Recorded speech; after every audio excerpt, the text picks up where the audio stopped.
UAE is pretty much on track to achieve net zero emissions at this point. Hi, I'm Sarah Forster, news editor here at The National, and welcome to another edition of A Closer Look. Now, the UAE has launched its first wind programme as it intensifies efforts to reach its net zero carbon emissions goal. To talk to me a little bit more about the new project, we have our energy reporter, John Benny, with me. Thank you for joining me. So, can you just explain a little bit, for the people at home that don't know, can you just describe the project? So, as you know, last week, the UAE announced its first wind project.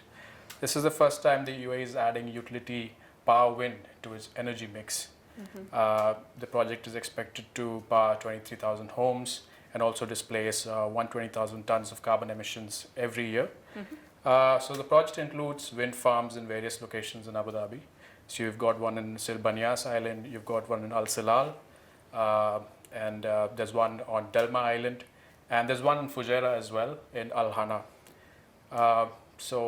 The project it's a 103.5 megawatt project announced by Masdar, UAE's flagship renewable energy company, and there are plans for further expansion as well. So the important question here is, why does this matter? Because UAE has been trying to diversify its energy mix for many years now. It's made great strides in solar energy. It has announced some of the world's largest solar energy projects. And it's getting into wind now. And one of the major reasons is it's trying to diversify its energy mix because you can't rely too much on one particular source of clean energy. For instance, if you look at solar energy, it has its own limitations. You can't generate solar energy at night. If you've got bad weather, if you've got a rainy day, these things have a huge impact on solar energy generation. So wind energy would make sure that some of that wind energy will help complement UAE's existing renewable energy production. Secondly, it's also a huge landmark for the UAE because all this time it was considered that wind energy wouldn't be feasible. And the UAE government has been able to overcome a very important technological hurdle because they've been able to innovate. So in this particular project, Masdar has used larger turbines. And that has helped sort of offset that problem. At the same time, I think the wind sector itself is benefiting from lower prices of equipment because there's greater manufacturing happening, there's more demand, there's more installation globally. So yeah, I think because of these two reasons, it's quite important for UAE's energy future. Well, you said the magic word future. We know that it is currently the year of sustainability. Obviously, the UAE is about to host COP28 at Dubai, in Dubai. Now, we already know there's like the Hatta hydroelectric dam, and there are already a lot of plans in the work for renewable energy. What's in the future for the UAE when it comes to creating energy without the use of fossil fuels? I think UAE has already updated its energy strategy. And it's investing even further.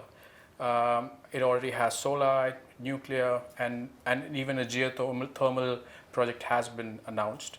So wind is the latest addition. So that means UAE's energy mix is going to be updated soon. Wind is going to become a bigger role. And I spoke with a senior executive from Masdar last week, and he said that a second phase of the wind project will be announced. And we don't know the scope of that project yet, but there's going to be private participation. We will have participation from companies from around the world who will help in building these projects, maybe invest in these projects as well.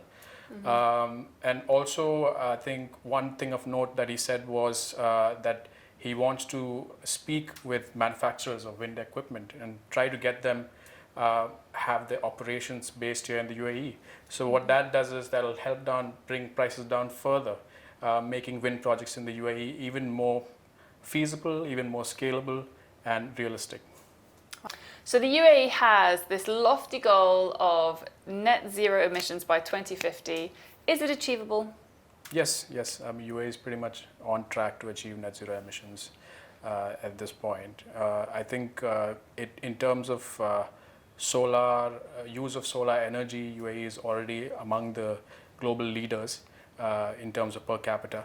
And with the announcement, with newer projects coming online, this share of solar, the share of wind energy in UAE's electricity mix is bound to increase. So I think UAE is very much on track to achieve net zero by 2050.